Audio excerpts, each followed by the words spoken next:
ஆதி பெரிய காண்டி அம்மன் கோயில், வீரப்பூர்.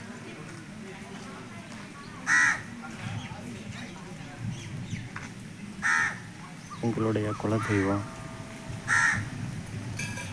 இன்னைக்கு பூசை கொடுத்துட்டு கிளம்பிக்கிட்டு இருக்கோம். இங்கே நிறைய கடைகள்லாம் இருக்குது.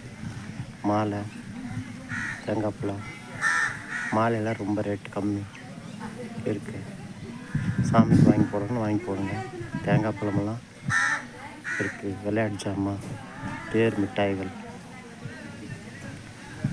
இது பெரிய காண்டி அம்மன் முன்புறம். உள்புறம் எடுக்கலை, இதை கோபுரம். பெரிய காண்டி அம்மா இடம் எல்லாம் பாருங்கள்.